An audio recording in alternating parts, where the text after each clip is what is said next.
Hari ini 10 Desember diperingati sebagai Hari Hak Asasi Manusia. Apakah negara sudah cukup melindungi hak asasi warganya yang dijamin oleh konstitusi?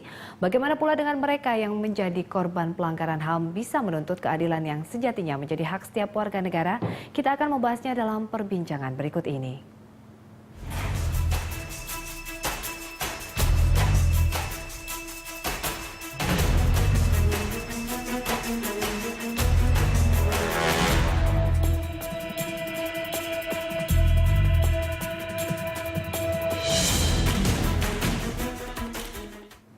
Berbagai kasus kekerasan dan diskriminasi atas dasar perbedaan keyakinan ataupun suku masih kerap terjadi di negeri ini. Mereka yang dilanggar hak asasinya sebagai warga negara seakan tak berdaya memperjuangkan hak-hak mereka yang sesungguhnya dijamin oleh konstitusi kita. Berikut sepenggal kisah warga Syiah asal Sampang yang terusir dari kampung halaman mereka. Sudah 5 bulan warga Syiah asal Sampang, Madura menempati rumah susun Puspa Agro Jemundo, Sidoarjo, Jawa Timur. 135 warga Islam Syiah ini terpaksa mengungsi meninggalkan kampung halaman karena warga Sampang mengusir mereka atas dasar menolak aliran Syiah yang mereka yakini. Warga Syiah yang kini tinggal di rumah susun Puspa Agro Jemundo, Sidoarjo berasal dari desa Karanggayam dan Buluk Uran, Sampang, Madura. Salah seorang warga Syiah yang menghuni rusun Puspa Agro ini adalah Mujadin. Ia beserta istri dan anaknya tinggal di kamar berukuran 5 kali 3 meter beserta harta benda yang masih bisa diselamatkan dari rumahnya di Sampang. Sebelumnya selama 9 bulan, Mujadin beserta sekitar 134 orang asal desa Karanggayam dan Buluk Uran, Sampang, Madura mengungsi di Gor Kota Sampang. Mereka kemudian dipindahkan ke rusun Sidoarjo setelah kelompok santri dan ulama anti Syiah menuntut mereka untuk keluar dari kota Sampang Agustus 2012 silam. Walaupun kini mereka diberi fasilitas rumah tinggal, konsumsi, layanan kesehatan serta pendidikan bagi anak-anak, namun mereka harus bekerja serabutan demi memenuhi kebutuhan sehari-hari. Dan bila hendak meninggalkan komplek rusun Puspa Agro, mereka pun harus meminta izin terlebih dahulu. Kami itu bertanya-tanya kenapa dari pemerintah, dari provinsi menarget 20 orang dan itu katanya yang siap mau dipindah seperti itu. Padahal dari kami, dari daftar 20 nama itu kami sendiri tidak mengetahui bahwa nama-nama mereka itu terdaftar dalam 20 itu, daftar 20 orang mau pindah ke Sukolilo. Dan untuk membahas topik ini bersama kami telah hadir anggota Komisi Nasional Hak Asasi Manusia Komnas HAM, Ansori Sinungan. Selamat datang di Berita Satu. Terima kasih Bapak sudah bergabung di Dialog Berita Satu. Ya, kita lihat ini terkait momentum pada hari ini sebagai Hari HAM begitu. Bagaimana wajah penegakan HAM di Indonesia menurut Bapak? Penegakan HAM di Indonesia itu kalau melihat dari akreditasi kita di PBB, kita mendapat A, grade kita sebenarnya bagus ya. Akreditasinya ya. Tapi ketika fakta yang ada mungkin. Nah, namun demikian dalam kenyataannya masih kita banyak kita temui permasalahan-permasalahan yang belum sepenuhnya terpenuhi. Ya. Baik di bidang sipil dan politik, kemudian ekonomi, sosial dan budaya. Di bidang sipil dan politik kita masih melihat banyaknya proses-proses pembiaran oleh pemerintah ya atas pengaduan-pengaduan yang terjadi ya di Indonesia ini. Contohnya saja misalnya masalah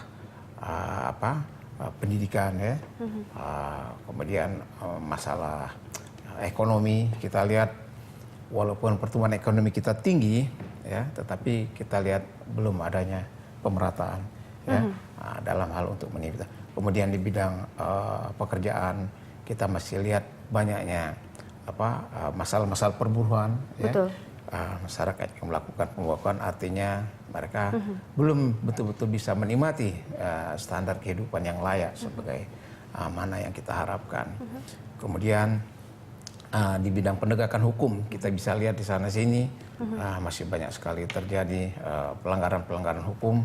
Betul, ya. Terutama unsur SARA begitu ya Pak ya. Tadi terkait kasus Sampang begitu, agama, ras begitu ya. Betul, sebenarnya masalah Sampang ini ya negara ya dalam konstitusi kita menjamin warga negaranya untuk menjalankan ibadah. Tapi ketika sesuai dengan, digeneralisasikan begitu bahwa diakumulasikan terbanyak mungkin kasus-kasus pelanggaran HAM itu apakah dari unsur atau mungkin penyebabnya SARA atau dari konflik vertikal dengan pemerintah begitu Pak?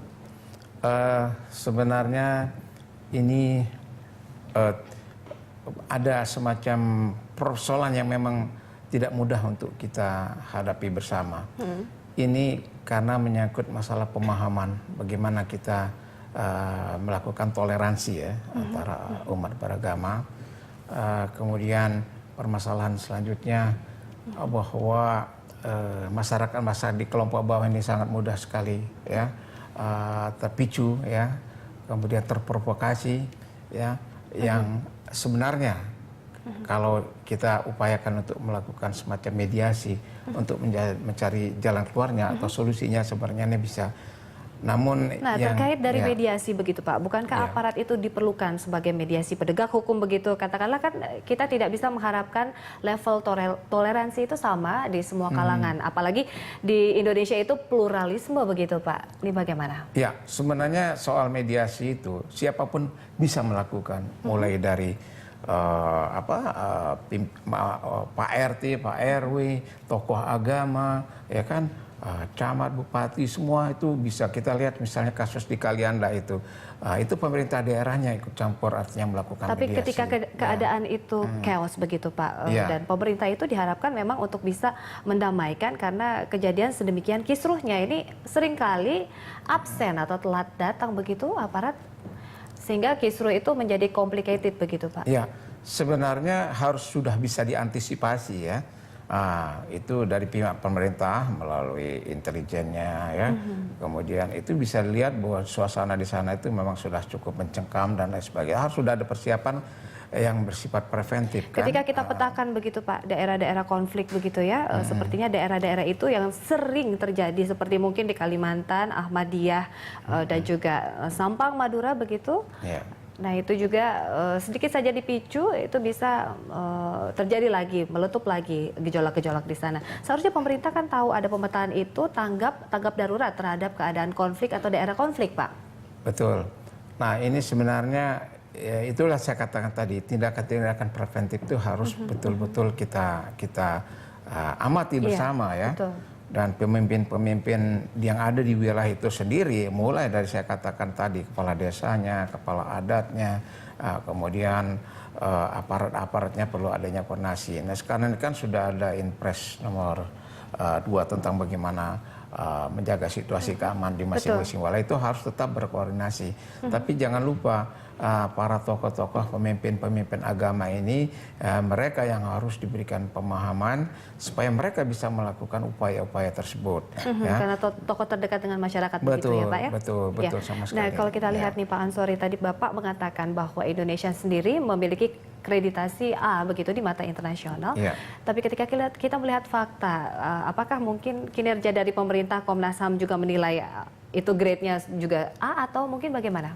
Ya, kalau kita lihat sejak masalah penegakan hak asasi manusia ini diangkat mulai dari tahun 1993, itu kan sudah sangat jauh sekali berbeda ya, apalagi dibandingkan dengan negara-negara lain yang masih sangat banyak melakukan pelanggaran-pelanggaran HAM. Kita paling tidak banyak sekali kemajuan yang kita capai. Sudah tidak ada lagi permasalahan-permasalahan yang pelanggaran-pelanggaran HAM berat ya, penculikan orang, penyiksaan, kemudian masalah-masalah yang kita lihatlah pada masa rezim yang lalu ya, itu banyak sekali pembunuhan-pembunuhan massal ya, pada kita lihat dulu kasus dari di tragedi 65 begitu, tragedi Trisakti begitu ya Pak, Dom di Aceh begitu Pak. Kita punya PR besar, Munir juga belum terungkap begitu Pak.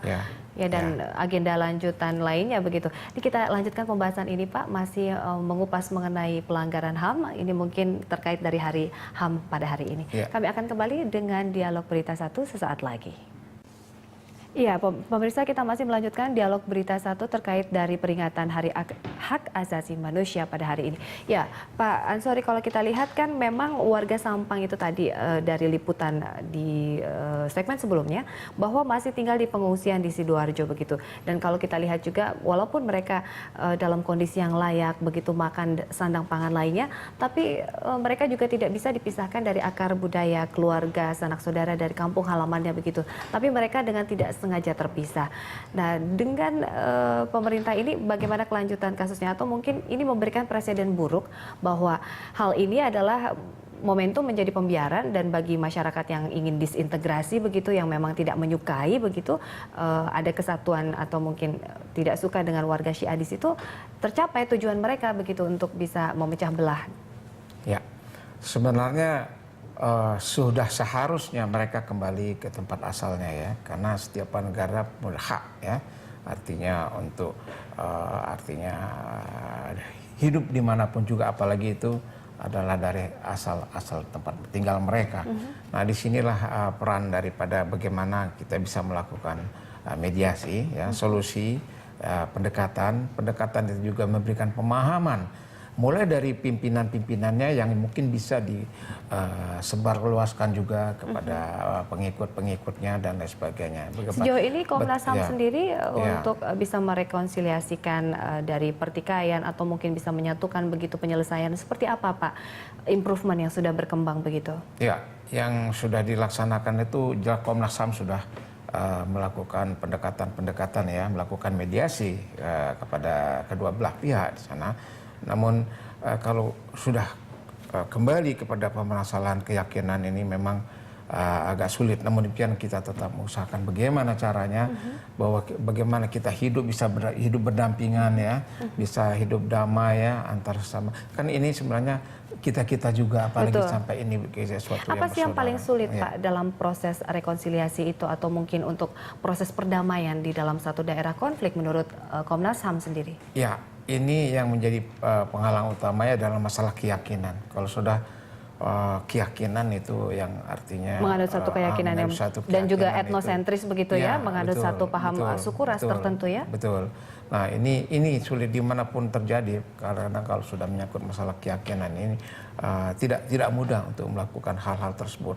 Bahkan kalau mereka sudah sangat militan dengan masalah keyakinan tersebut, mereka rela berkorban untuk apa saja. Nah, ini yang perlu kita berikan pemahaman betapa pentingnya kita. Karena ini kan kalau sudah bicara masalah keyakinan, kepercayaan, ini urusan kita dengan Tuhan, dengan yang di atas kan begitu.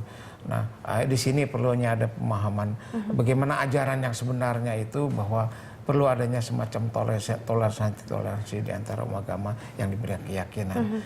Kalau toh itu memerlukan waktu ya, ini juga masalah-masalah masih dalam proses atau mungkin sampai sekarang kita tetap mengupayakan bagaimana supaya permasalahan Sampang ini bisa terselesaikan dengan baik. Tidak hanya Sampang, juga kasus lain begitu ya Pak, daerah lain ya. Nah Pak Ansori, kalau kita benchmarking mungkin kita lihat dari kasus di Irlandia begitu ya, bahwa di sana juga ada konflik kan, konflik keyakinan dari penganut agama dari paham Katolik dan juga Protestan, tetapi juga di sana kita lihat aparatnya tegas begitu Pak. Nah kalau kita bandingkan dengan Indonesia begitu, ini masyarakat ingin mencari perlindungan atau mungkin juga masyarakat yang ditindas begitu ingin mencari keamanan, ini kemana aparat Pak? Bagaimana kalau dipertanyakan seperti ini, pelanggaran-pelanggaran ini? Ya, disitulah saya katakan tadi peran aparat penegak hukum harus sedini mungkin mengetahui permasalahan tersebut sehingga bisa dicegah sebelum terjadi, kan begitu. Nah, ini kadang-kadang di Indonesia ini itu baru dilakukan setelah terjadi. Ini di mana-mana saya perhatikan seperti itu. Jadi, dan sejatinya undang-undang itu kan juga bisa untuk bisa mengamankan begitu, dan penegak hukum, payung hukum bisa juga melindungi, penegak hukum bisa melindungi Pak. Dan hukum rimba nantinya takut-takut begitu kalau memang hukum dari hukum legal yang ada di negara tidak bisa ditegakkan, mungkin bisa hukum rimba begitu, seperti yang Yusuf Kala katakan pada saat itu. Ya, itulah gunanya kita bagaimana supaya mengembalikan fungsi-fungsi sesuai dengan bidang masing-masing, di mana aparat penegak hukum bisa melakukan tugasnya dengan baik ya, tidak boleh pandang bulu, ya, kemudian ada persamaan di muka hukum, dan memang harus tegas dalam hal ini untuk melakukan penegakan hukum. Ini yang saya lihat masih menjadi kendala kita bersama. Pak Ansori, kalau Komnas HAM sendiri melihat ini bagaimana dengan track record dari penegak hukum? Ini rapornya Komnas HAM dalam berbagai kasus hukum begitu, dengan konflik vertikal, horizontal, dan pelanggaran HAM lainnya. Rapor dari Komnas HAM. Ya, yang kami alami berdasarkan pengalaman kami sendiri di lapangan itu masih kurang masalah penegakan hukum ini. Bahkan banyak terjadi yang seharusnya tidak terjadi. Aparat penegak hukum itu tidak seharusnya begitu cepat, ya, mengkriminalisasi kasus-kasus, apalagi kasus-kasus misalnya sengketa tanah, ya kan. Jadi di sini aparat penegak hukum harus betul-betul netral, ya, berpihak bagaimana caranya. Jadi tidak boleh berpihak misalnya lebih banyak berpihak kepada korporasi, ya. Nah, itu harus lebih banyak berpihak kepada warga yang selama ini mungkin merasa hak-haknya dilanggar, terutama masalah kasus-kasus sengketa tanah, ya. Kita dengar banyak kasus-kasus misalnya tanah-tanah adat, ya. Betul. Yang diambil alih oleh perusahaan-perusahaan. Nah, pada saat terjadi sengketa, mereka mempertahankan haknya, ya, terhadap perusahaan yang melakukan katakanlah penyerobotan terhadap lahan tersebut. Ini kadang-kadang sedikit saja mereka berbuat dalam rangka mempertahankan, itu langsung saja ditindak oleh kepolisian. Ini tidak harus lihat dulu permasalahannya. Sebab kalau kita mau lihat dari sekedar untuk persyaratan bukti pidana, ya, mereka mengambil buah kelapa sawit satu tandan aja udah dianggap pencurian. Nah, ini juga terkait dari SBY, ya, sudah tahun lalu, tahun ini 2013 Mei menerima World Statesman Award, dan ini mungkin bisa menjadi momentum begitu untuk bisa melindungi warganya terkait dari pemerintah melindungi dan Indonesia sebagai tempat yang benar-benar aman bagi warganya. Betul. Presiden di awal pemerintahan beliau berjanji bahwa masalah hak asasi manusia itu beliau akan memberikan perhatian yang besar dalam hal ini. Baik, Pak. Namun Semoga demikian dalam depan, kenyataan, ya, beliau agak kurang memperhatikan masalah-masalah hak asasi manusia ini. Jadi artinya pantas nggak sih, Pak, penghargaan World Statesman Award ini diberikan kepada presiden kita? Ya, kalau mau objektif, dari semua yang beliau lakukan di dalam sebagai kepala pemerintahan, sebagai presiden, harus mengcover semua bidang, dan yang paling besar itu masalah hak asasi manusia. Beliau harus betul-betul untuk itulah, Pak, Komnas HAM harus benar-benar bisa tegas untuk melindungi masyarakat yang mungkin bisa menjadi korban pelanggaran hak asasi manusia begitu. Kita harapkan, ya, Pak. Betul. Selamat Hari Hak Asasi Manusia, Pak Ansori. Terima kasih. Terima kasih telah hadir di Studio Berita 1. Pemirsa, kami akan kembali dengan informasi lainnya sesaat lagi.